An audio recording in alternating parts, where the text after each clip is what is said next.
Hi. Hi, ಕೂತ್ಕೋ.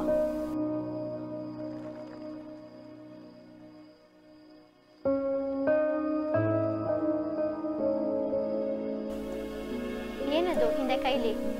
ಅದು ನಿಂಗೇನೋ ಹೇಳಬೇಕಿತ್ತು. ಹೇಳು.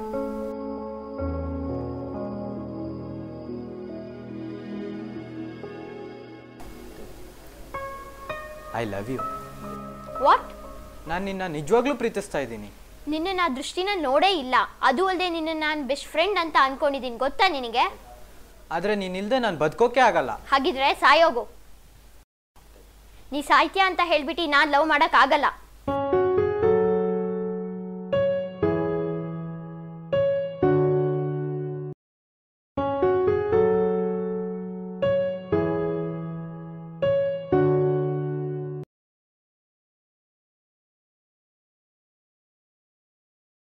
ಎಂತ ಮಾರ ವಿಷಯ ಕುಡಿಯೋದು? ಎಂತ ಪ್ರಾಬ್ಲಮಾ? Love failure ಇರಬೇಕಣ. ಹೌದನ?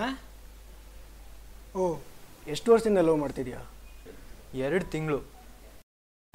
ಎಂತ ಸಾವ, ಇದೊಂದು ಪ್ರಾಬ್ಲಮೇ ಅಲ್ಲ ಮಾರ. ತಂದೆ ತಾಯಿ ಇದ್ದಾರಾ? ಅಲ್ಲ, 2 ತಿಂಗಳು ಪ್ರೀತಿಸಿದ ಹುಡುಗಿ ಕೈ ಕೊಟ್ಲು ಅಂತ ಸೂಸೈಡ್ ಮಾಡ್ಕೊಳ್ಳೋಕೆ ರೆಡಿ ಆಗಿದ್ಯಾ? ಅದೇ 20 ವರ್ಷದಿಂದ ನಿನ್ನ ತಂದೆ ತಾಯಿ ತೋರಿಸಿರೋ ಪ್ರೀತಿನೇ ಮರ್ತ್ಬಿಟ್ಟೆ ಅಲ್ಲ? ಭಾರತದ ಸೈನಿಕರಿಗೆ ಪಾಕಿಸ್ತಾನದ ಸೈನಿಕರು ಮೋಸ ಮಾಡಿ ಕಾರ್ಗಿಲ್ ಬೆಟ್ಟನ ವಶಕ್ಕೆ ತಗೊಂಡ್ರು. ಹಂಗಂತ ನಮ್ಮ ಇಂಡಿಯನ್ ಸೋಲ್ಜರ್ ಸೂಸೈಡ್ ಮಾಡ್ಕೊಳ್ಳಿಲ್ಲ. ನೇಣಿಗೆ ನೇಣು ಹಾಯ್ಕೊಂಡಿಲ್ಲ, ವಿಷನೂ ತಗೊಂಡಿಲ್ಲ. ಅದ್ರ ಬದಲು ಹೋಯ್ ಒದ್ದೋಡಿಸಿದ್ರು. ಚೆನ್ನೈಯಲ್ಲಿ ಪ್ರವಾಹ ಆಗಿದ್ದಾಗ ಜನರಿಗೆ ಉಳ್ಕೊಳ್ಳೋಕೆ ಮನೆ ಮಠ ಇರಲಿಲ್ಲ, ತಿನ್ನಕ್ಕೆ ಅನ್ನ ಇರಲಿಲ್ಲ.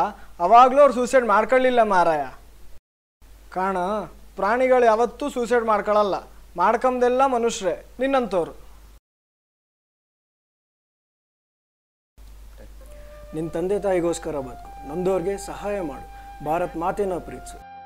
ಯಾಕಂದರೆ ತಾಯಿ ಭಾರತ್ ಮಾತೆ ತನ್ನ ಮಕ್ಕಳು ಪ್ರೀತಿನ ಯಾವತ್ತೂ ತಿರಸ್ಕಾರ ಮಾಡು. ಜೈ ಹಿಂದ್.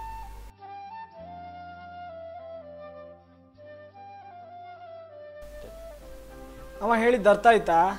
ನಾ ಹೋಗಿ ಬರ್ತೀನಿ. ಮರ್ತಿದ್ದೆ ಮಾರ. ಜೈ ಹಿಂದ್.